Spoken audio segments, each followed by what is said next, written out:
we're going to use this measurement form to show a variety of lower limb garments. The measurements on that side in the black ink are the actual measurements of the body, and on the right are the calculations. So that is going to show you shorts or a long leg with a short sock. And we can work on doing a completely long legging, and you'll notice the calculations are at 15% for the lower limb. Now, looking at the distances we'd need for the garment, if we're going for the full length leg, we're looking for the width and the length that we'd need in the paper. So having a look at the widest and what we're going to need to fit onto the paper.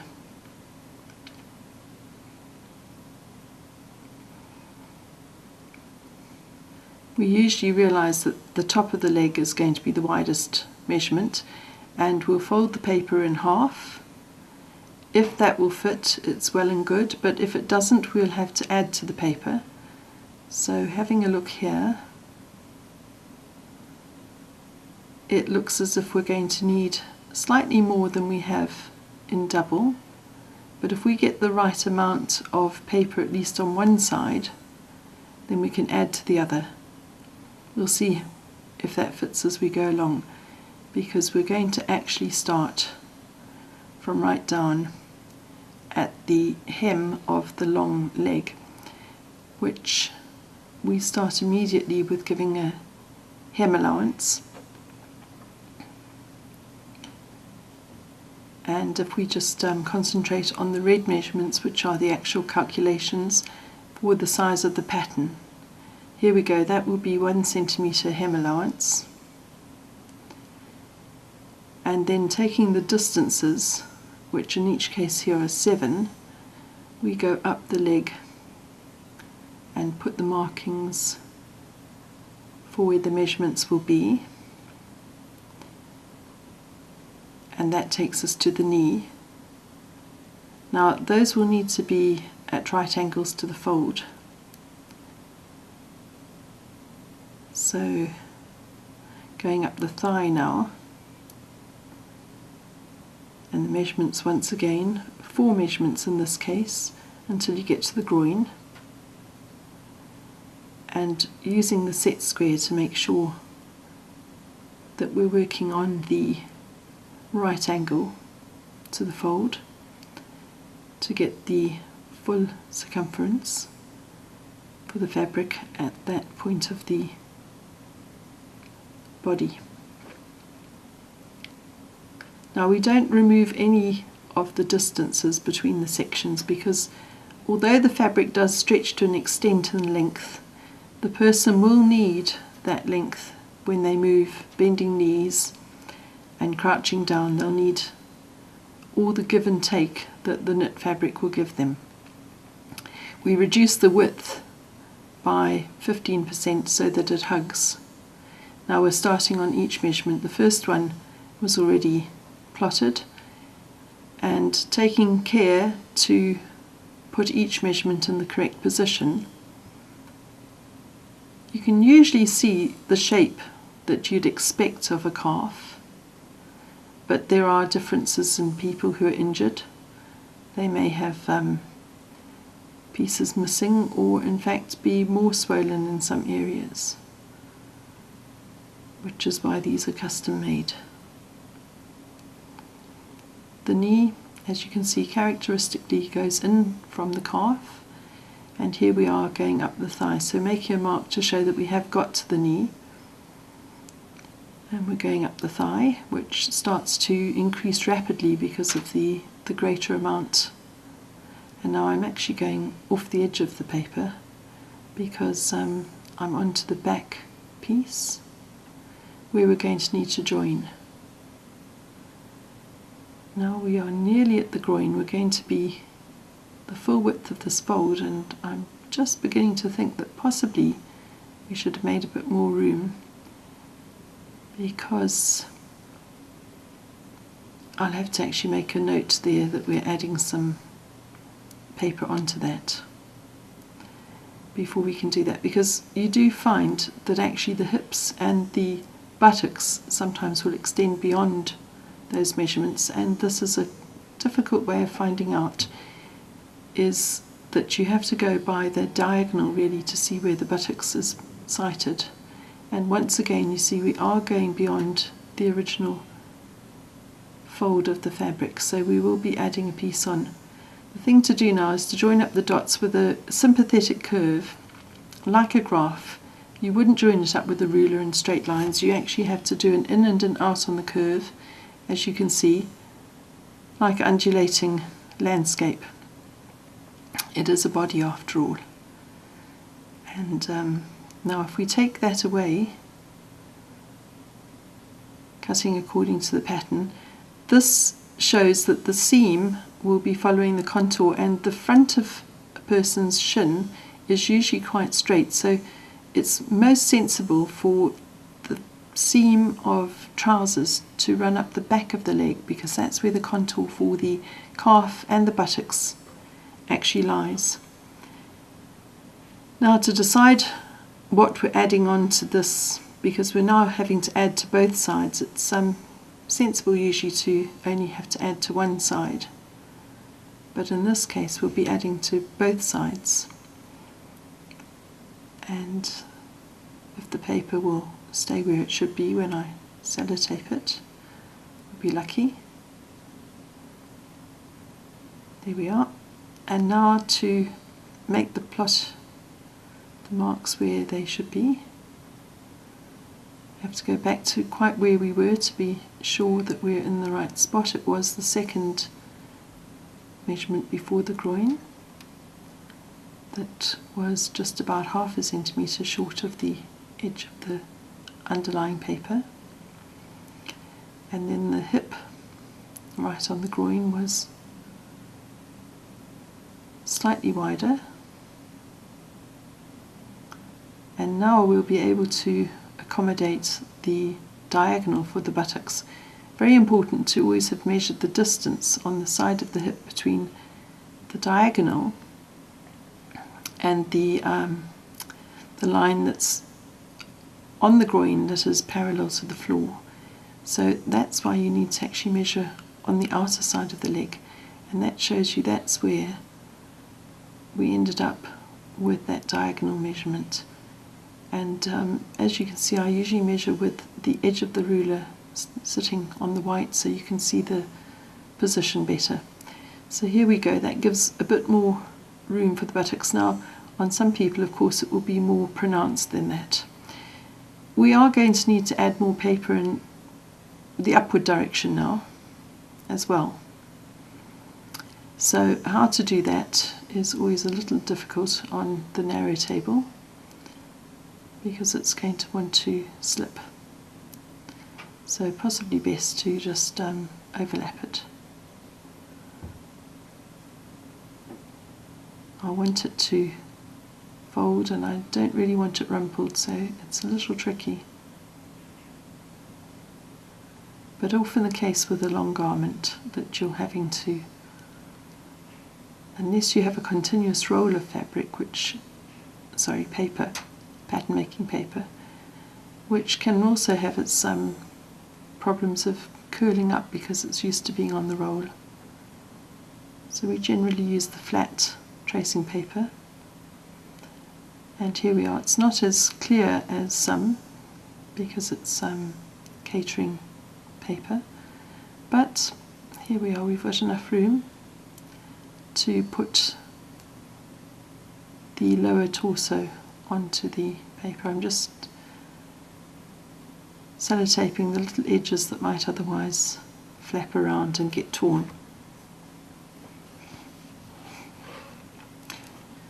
Okay, so following on from that measurement on the outer hip, here is the question, not to lose your position on the garment and be confused by it. So we've got 3 sections above that hip line, so marking the positions, and you notice I'm working along the perpendicular from that well, right angles from the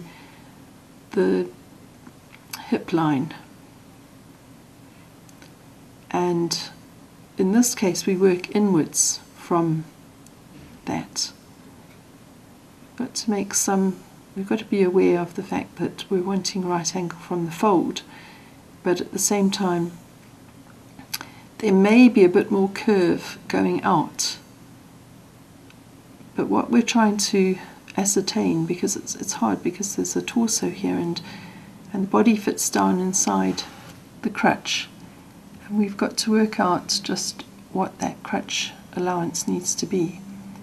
And we can see that that's the distance when you're working from the outer side inwards, that there would be a hole for the body.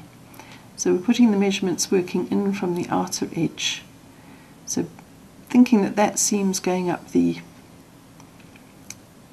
centre of the back of the leg, it ends up going centre of the buttocks. And now you notice it does want to continue going outwards. So after the first measurement, which is often quite a lean one just across the pelvis, there's possibly a little bit more soft tissue. But you have to realise that some of that, because it's getting excessive, actually needs to have a greater reduction. And rather than allowing little lumps and bumps along the edge, you actually just smooth it off and bring it in, because a larger piece of fabric can actually sustain a greater reduction. And if you don't pull it tightly, and that's why I'm now really just going to cut it fairly smoothly, if you don't pull it tightly across those areas, it just stands away, because that area is more compressible. Now, it is possibly a good thing that I have realized that I have actually missed the position. Just to show you how easy it happens, that first measurement should have been actually on the diagonal. So it's there, and now we need to reallocate the next positions. So it's always worth having a second look and realizing that things have gone awry,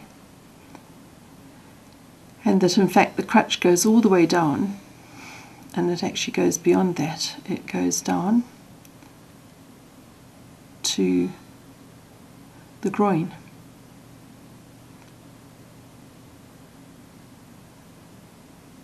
It's a big mistake if you put a section higher, because it makes the leg longer, and all those measurements wouldn't be in the right place. You'd have a great amount of fabric where you didn't need it in the upper thigh, and there's nowhere it can go. So that was that much more than I needed. But here we are, back to working out now how to, that's where the crutch would go, but that would mean if you put the crutch there on the fold, you'd end up with the seam on the side of the leg, and the side of the leg doesn't need that curve. You need it on the buttocks. So what you're doing is taking the groin measurement and halving that width, the top of the leg in other words, and you're going to put the crutch, you're going to reposition the crutch into the centre of a leg.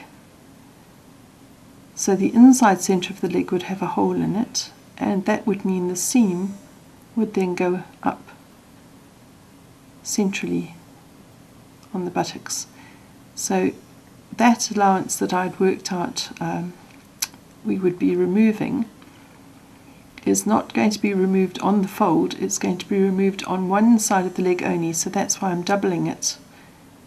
Instead of being doubled on the fold, it's going to be just one side of the fabric gets cut away, and give it a bit of a careful curve there, because you've got to fit the buttocks in and yet not have a square edge to it, otherwise you'll be missing a piece of fabric. So that's the amount that we are considering that we have removed, but you don't remove it there, you remove it there. And you can work it out just as I've shown you, or you could just consider that centerpiece. And this is a garment, for instance, which had the seams on the side of the leg, so the fold was there, and the crutch was, as you can see, if we did take it away at the fold of the pattern, your crutch would be right there, but your width would be on the sides of your hips, which sometimes it looks like people have got the width on the side of the hip, but it does mean then that they'd have a totally flat buttocks, which is very difficult. And when they want to sit down, it actually drags away from the small of the back and pops down. But this style that we're showing you is far better to have the curve to accommodate the buttocks on the back seam. And therefore, as you can see, one side of the leg, the inside of the leg, has the crutch taken away from it, so that the person can step inside and the torso can fit into the body area there. And that means that they've got a curve for the buttocks where it should be. So it may seem like a strange idea, but it actually is quite easy to effect and seems to be a more comfortable fit. Even though you'd question that people are sitting on a seam, it's a minimal amount of seam and it does flatten out quite easily. So that would be a female garment with just a crutch. And there is what's been taken away, which, as you can see, quite readily substitutes what would have been taken out otherwise in the other style. So we've moved the allocation for the crutch from the fold to the center of the inside leg. Now, as you can see, that's a whole long legging, and you'd need the other leg to come up and join. But between the two legs and that area of the crutch, it's usually as well to give a little bit of an expander. So we'll show you what's needed in the crutch. We generally will put a bit of elastic. As you can see, their front crutch is smooth, straight down, and yet between the legs, so that the seam doesn't pop entirely. That's the side and the centre of the back, going like that. And now that's a pair of shorts, you notice, and that's a male crutch with a pubic pouch added, which I'll show you how we allocate that pouch. So the female side would be as we have it, and the male side you cut away a bit more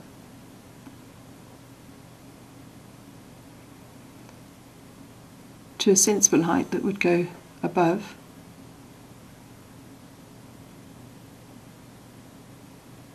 the genitals, and here we're going to remove that piece of fabric,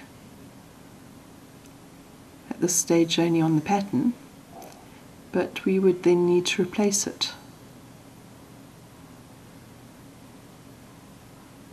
And that's where we're going to attach the male pubic pouch. Along the top we'll have a bit of knit elastic so that it finishes the edge, as you can see there. And then we attach the pubic pouch in the same lycra. How to make that? You're obviously going to want something that is going to accommodate the shape, but actually be more than the fabric that's been removed, so that it can stand proud. It will also need more length, because we're actually attaching the other side of the curve. So that would be the shape of the pubic pouch, and as you can see I'm leaving space above it because it can end up longer than you would expect. Now you're going to be attaching that side of it to that area, and you're going to want to have a hem.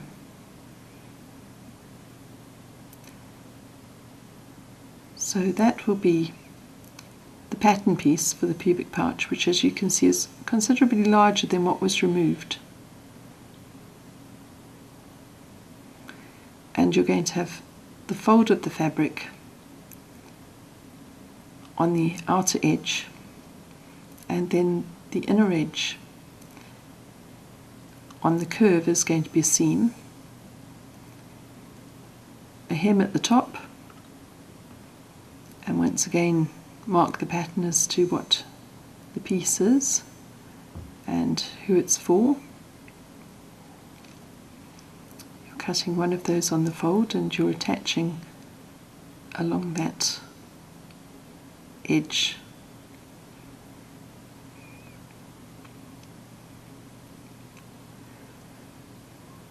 And that will be it. The knit goes on, the hem goes over, and it attaches so that they overlap, and then round it comes and ends up in the centre of the leg. And although you've got that on the front, which is just the same as you can see our pattern is, you will always give a little bit of elastic at the back as well, between the legs, as you do with the female. Otherwise you'll find that the seams just tear apart with the movement. Okay, now we've got to realize that the heel is bigger than the end of the legging, and we will need, so that's the actual calculation, and we will need to put the zip into the end of the leg tube in order to open it up for the heel to pass through. So we're looking for a position that's at least 14 centimeters wide, and possibly even a bit more, so that it's not awkward to push the heel through just where the zip head is resisting. So we'll go for an inch longer than we needed, or than it seemed we needed. Obviously if someone is going to have trouble putting the garments on, you'll go even longer, but you won't go beyond the kneecap. So in this case, because we're going to put a zip in each of the long legs, we don't really want them clashing together between the legs. So we'll put the one on the outside of the right leg, lateral, and it will be behind the ankle bone, the malleoli, but before the centre back seam. And that's a right-handed person could possibly do that up easily enough. And then on the other leg, which would be the medial side between the legs, a right-handed person could do up the left leg on the inner side. Obviously if it's a left-handed person, you'd probably do them the other way around. So that's it. It's when it's the inside of the leg, you'll notice it's the side with the crutch, and we're writing on this pattern will be the same for left and right. Not always the case. If you do have people that are different, you would make two separate legs, but they would have to be the same at the top where they join together as the pelvis and the lower torso. That shows you the bit of elastic that still needs to be put even in the male pair of trousers and the female. So across that curve of the crutch there's always knit elastic to allow for expansion as a person crouches so that the seam doesn't pop. So from the back of the male pubic pouch up to just about the curve of the buttocks, so that it takes away any of the stress that could be there. And for the female it goes up a little on the front as well, onto the pubis, just so that it doesn't pop the seams and ladder. So that if the trouser is going to be a short trouser, is as far as you would need to go on your pattern. If the person was injured all the way down, you might make them a pair of shorts. For convenience, it's easier to pull on a pair of shorts than a whole leg. But now, because we haven't made any allowance for the hem always needs to ease off in tension and stand proud so that it can fold back without causing a really tight band. So here I am just allowing a bit more fabric to let the hem stand out, and even so possibly ease it back in. Now you would cut it there, otherwise if one leg was short and one leg was long, you'd write which leg was short and you could just fold up the one pattern. But otherwise you could make a pair of shorts with a long leg just as a separate leg tube. Just makes it easier for a person to get into a couple of shorter lengths rather than one complete length. Now what we haven't talked about on either the shorts or the trousers is that there's a convenient expander as well in the small of the back. We call it a fillet. If we put in a piece of fabric that just has a bit of an angle, you'll see it on some pairs of jeans that gives just a little bit of a curve into the small of the back. It means that when you try and sit down, it allows that little bit more length when the garment would otherwise pull down, as many do at the back. So the straight edge is the waistline and the lower edge attaches with the point at the centre back seam. We call it a fillet, and we put it on the same stretch direction as the rest of the trousers, cut on the fold. So it would fit, strangely enough, onto that section that comes up the back of the crutch and goes across. So when you've sewn the two back crutches together, you can attach it. And then the elastic, whichever elastic you use, goes along the top of the garment. So that's leggings, short leggings, long leggings.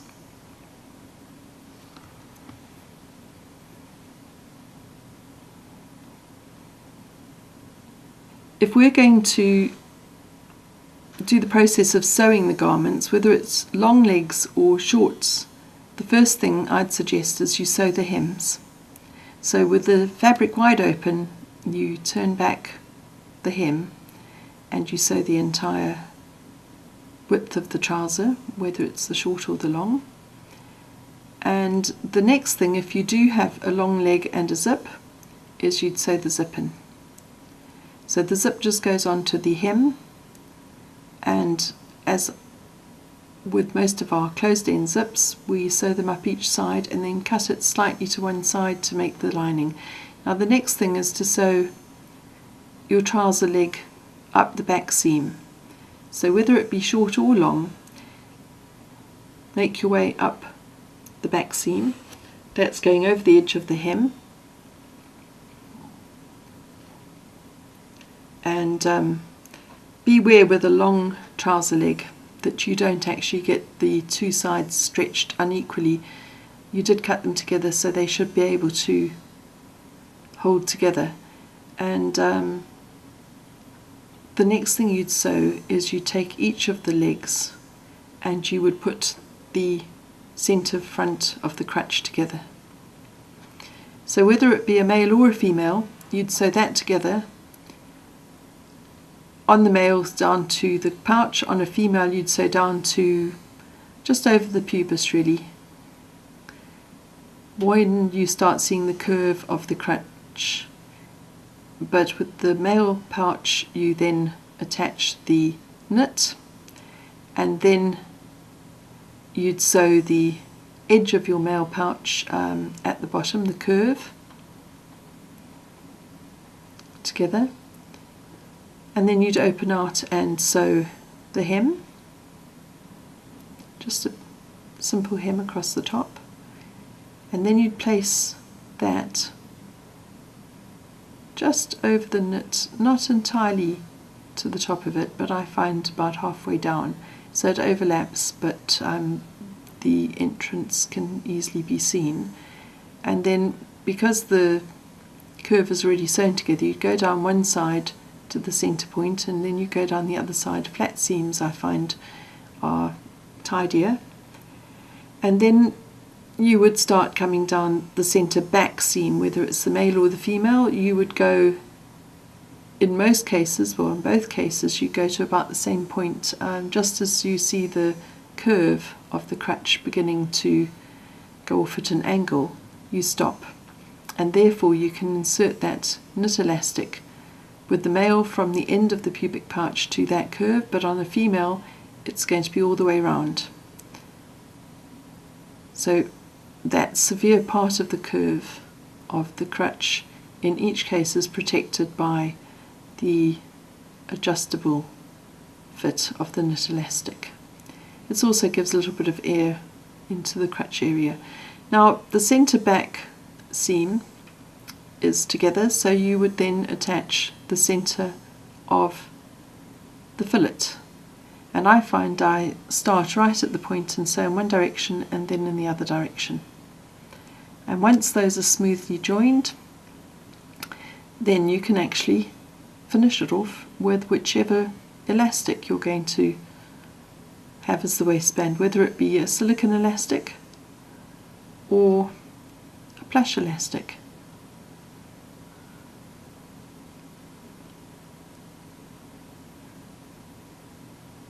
And that becomes your waistband. Now I always make the junction on the centre back, and the label is on the outside of the garment.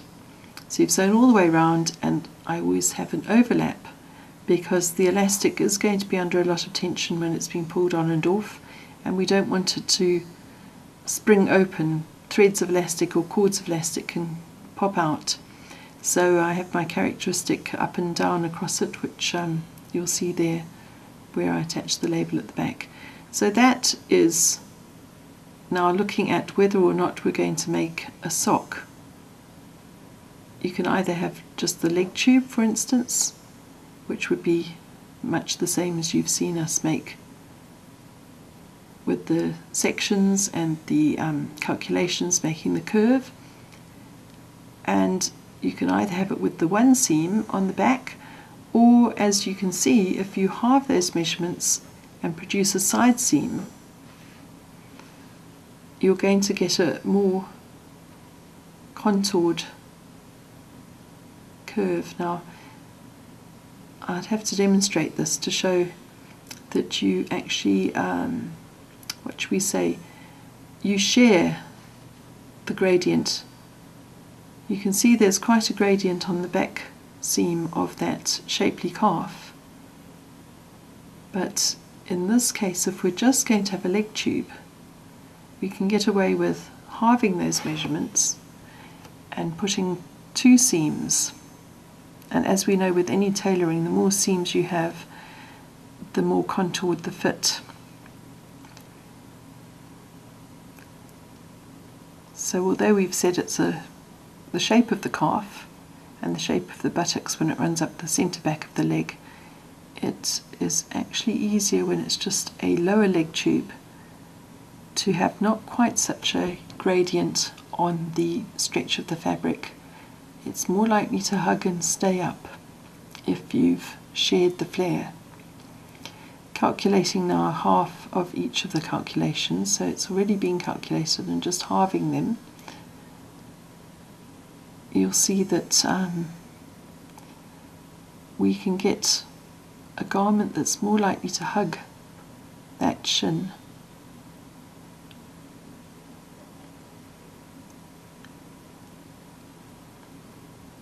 The thing about legs is that not only have they got gravity, but they've got a lot of movement going on, and a tube or leg tube without going up into trousers can easily work its way loose and be very annoying if it keeps slipping down. So if someone is just needing the lower part of the leg to have a pressure garment, you are always as well going beyond the curve of the calf, because if you stop on the widest point, it's just like a bell, it's going to drop straight off, the narrow point being the ankle.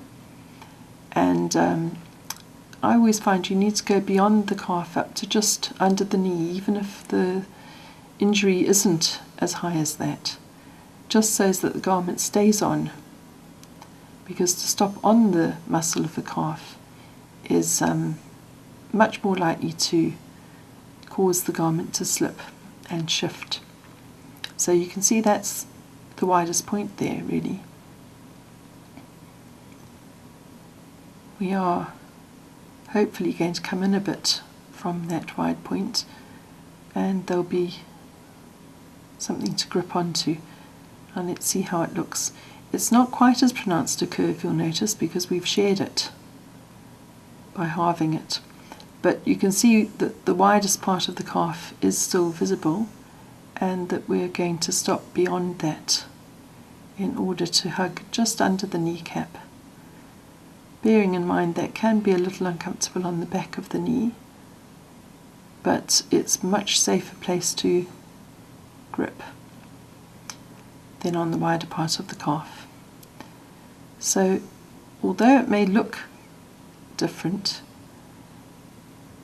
we've definitely got the very same measurements in each of those places.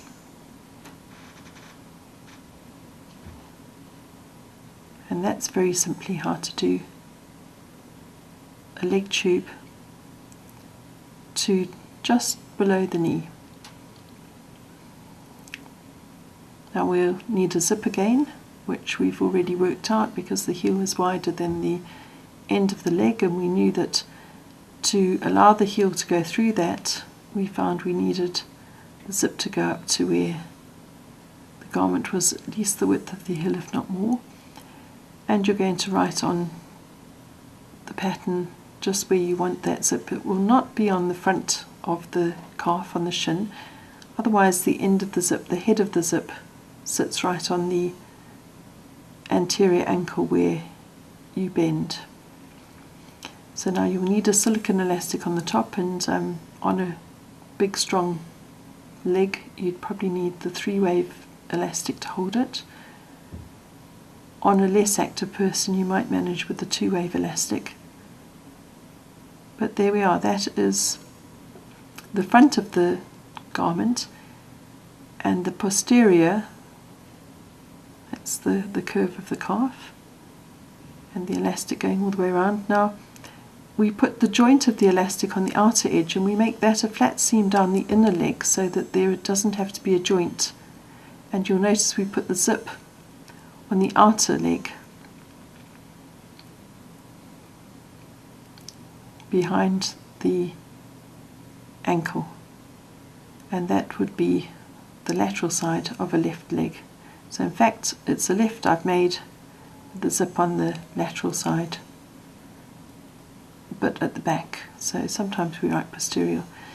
So the medial seam needs to be a flat one so it doesn't stick out in a pinch.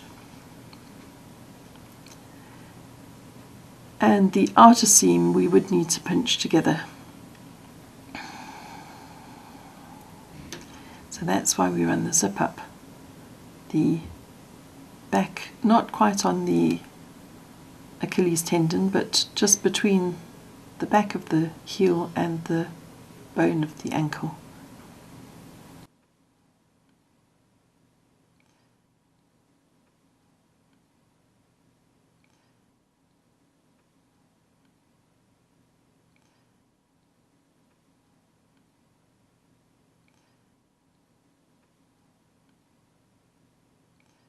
Once you've sewn that, you would sew the hem straight across the 2 pieces of fabric, and then you'd place your zip wherever it's going to be.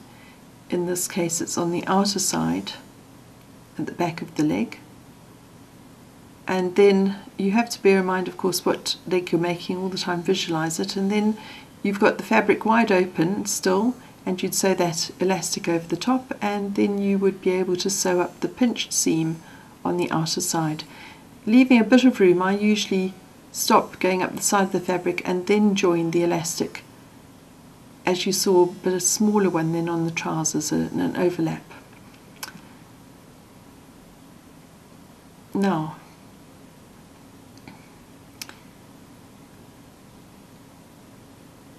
if we were going to make a full legging, which was not a pair of shorts or trousers, we could use the same method to make it 2 side seams, and we'd be doing all those same measurements, but we would have halved the calculations, as you can see, and going up the sections the very same distances. But the advantage to this is that a person can possibly toil it more easily without having to pull the trousers down in their case, but you would get the proportioned flare again, particularly when it gets to the thigh. Now, what are we going to do when we come to a sock? We could make a short sock, which now adds on to either the leg tube or the whole trouser, or we could make a long sock.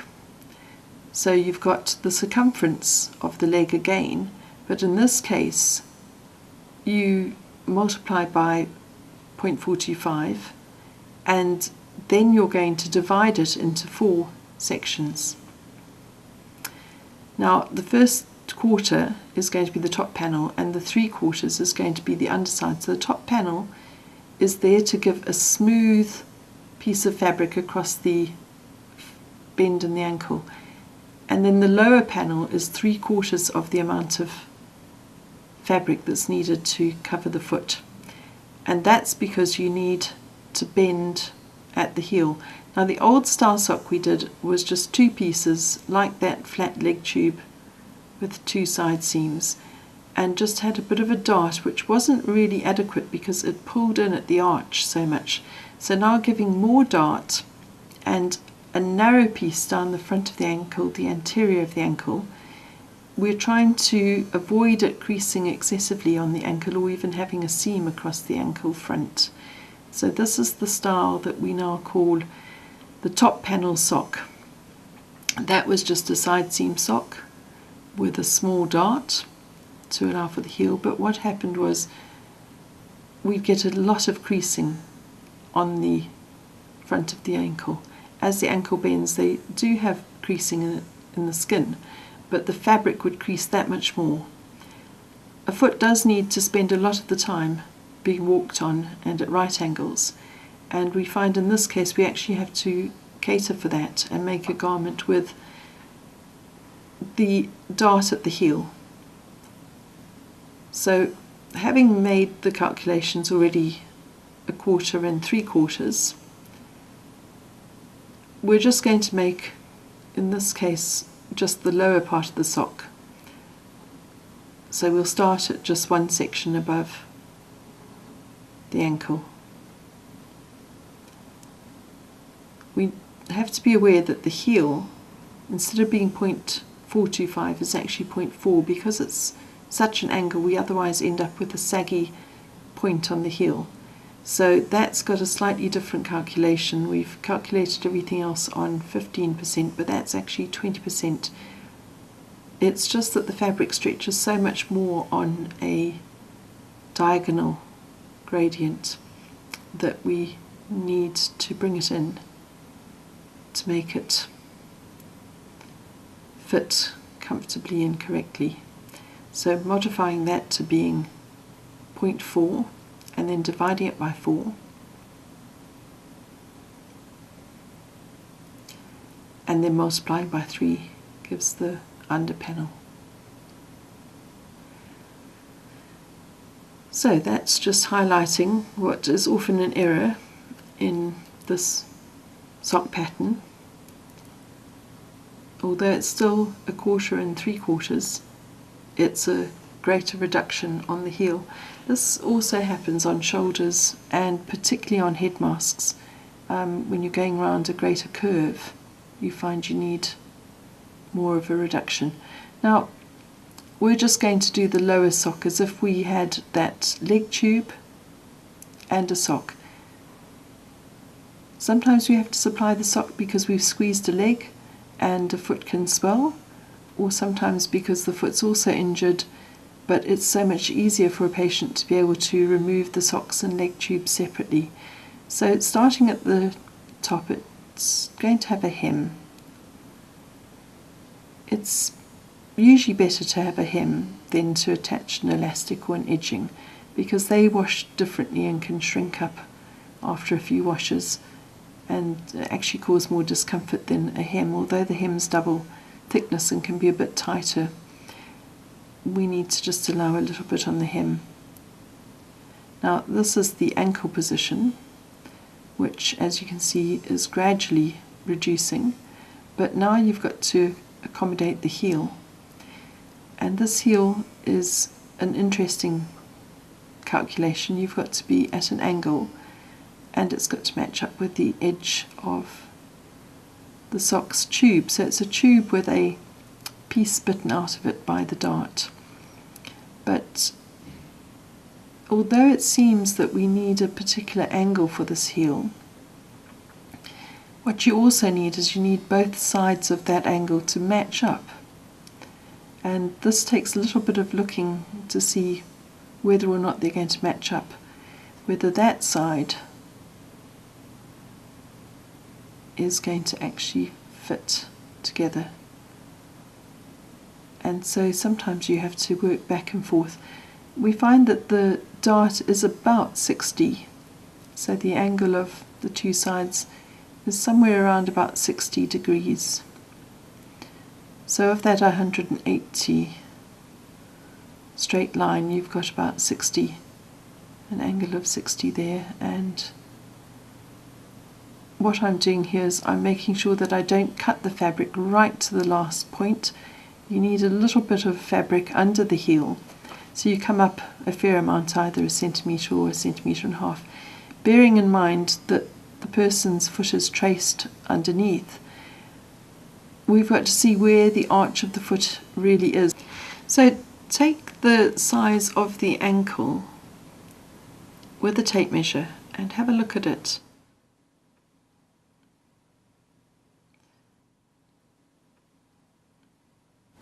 That much is the leg going upwards at almost right angles. You see the ankle's 25.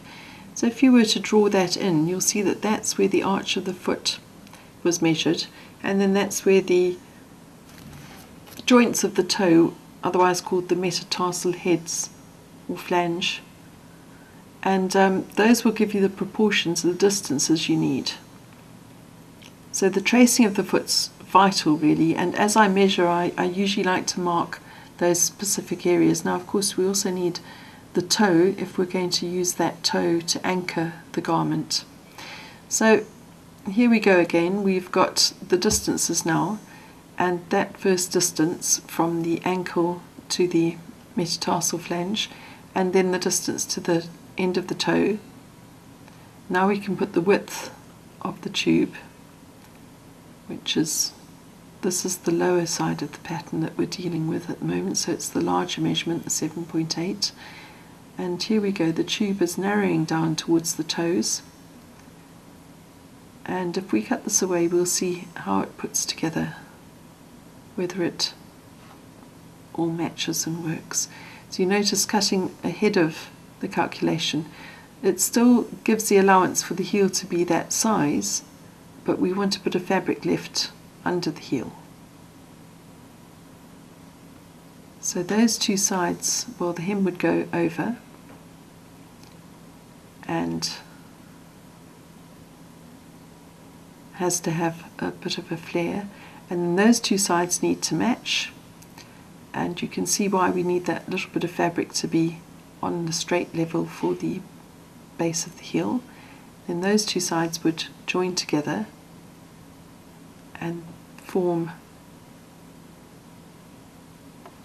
the sides of the dart for the heel, and then we need something to join up the 3/4 of the measurements to make the final quarter to accommodate the size of the foot. So I'm looking now for that smaller measurement, in this case those down there. Now an odd thing happens with the top panel. I'll still do it on the folder. It's always easier to work with everything having been calculated in half, and patterns generally are made in halves so that they are symmetrical and match up. So that's your hem, and again that first section is pure and simply that measurement we had down to the lower ankle. In fact, it's the measurement that is on an angle with the heel and the arch. So this is where we've got to bear in mind that it moves out and becomes the heel measurement, and the heel measurement is a much bigger measurement. So although we are within the 7 centimeters, we've got to amalgamate the 3 things that go on. It's the lower part of the ankle, but it's also the center of the anterior of the ankle that's going over the top of the arch of the foot. But now you can see what we're talking about. Those 3 measurements come together at the front of the foot, and now we can go down the length again. So that's going to be what the panel's doing. It's running down the front of the foot. So here we go with the same distances that we worked out on the tracing, and it's always a lot shorter than the underfoot part of the pattern, because that's from your heel, which is your arch, down to your toes,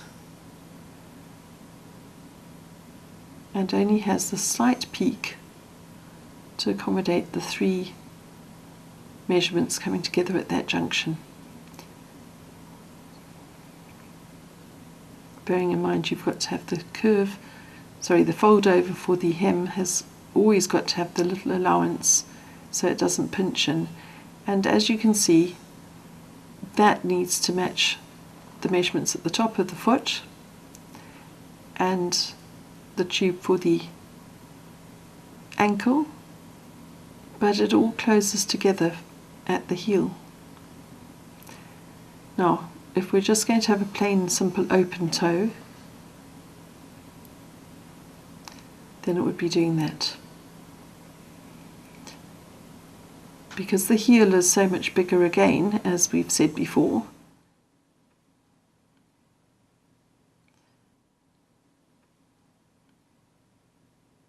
the heel has to go through that ankle with the zip, and yet it needs to close together to be snug again to hold the garment onto the foot. We need a zip to open it up, and the zip will run, as we've said, not right on the Achilles, but fairly close so that it's down behind the malleolar bone.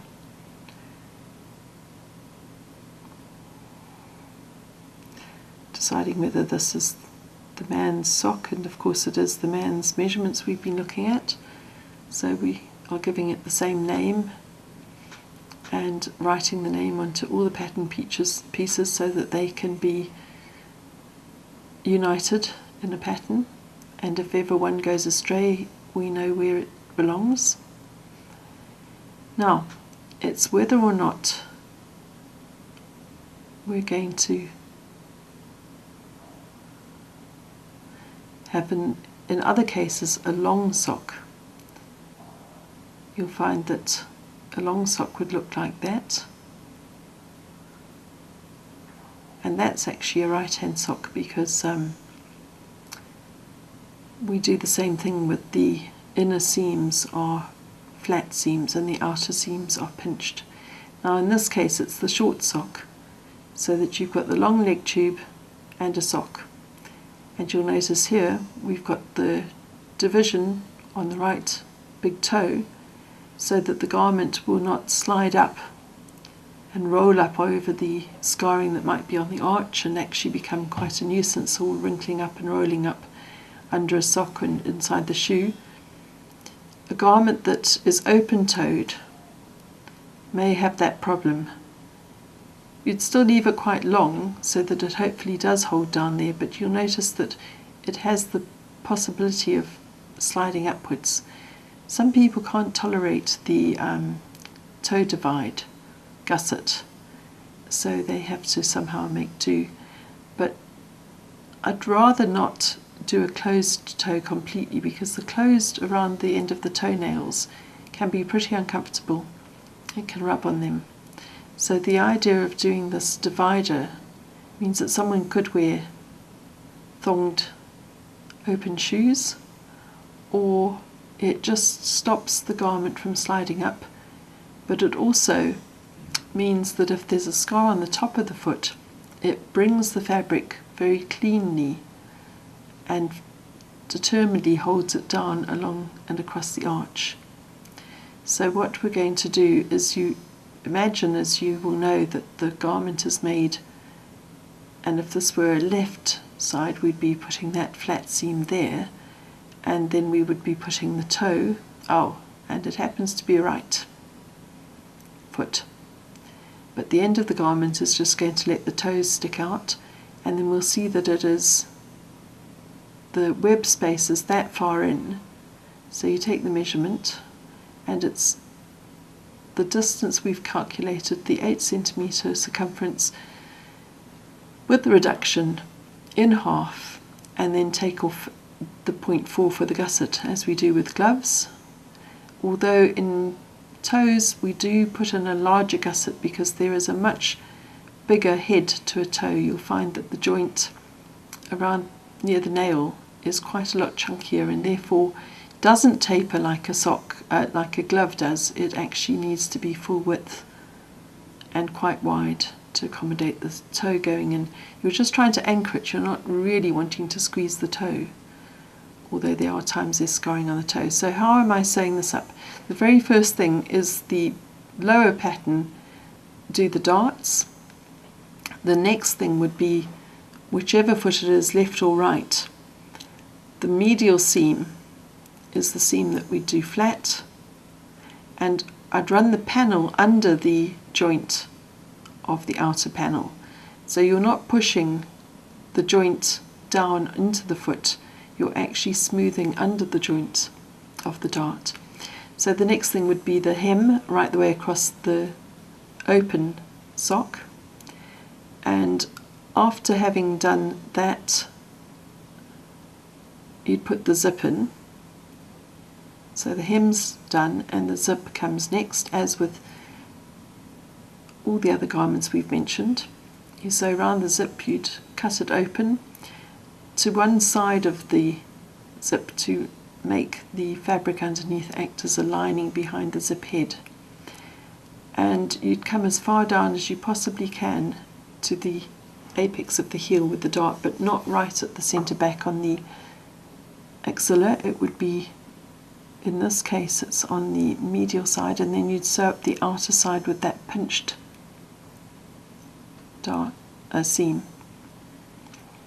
The pinch seam which closes everything up, except of course it's still an open toe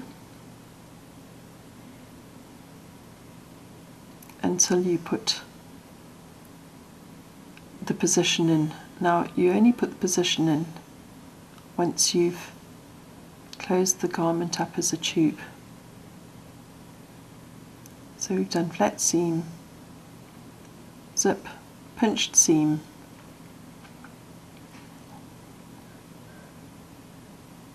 and then you'd position the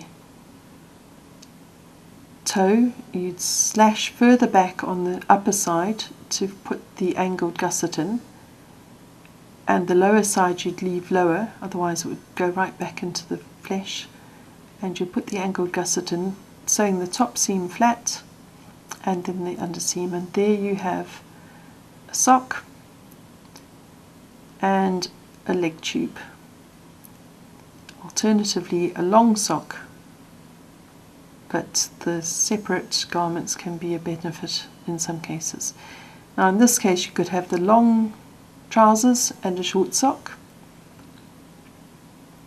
or you could have, as we said, the short trousers with the long sock, depending on the person's mobility, but generally the long trouser is harder to pull on and cope with bending knees and dragging down than shorts, and a longer sock, once it's attached just under the knee, actually holds up quite well.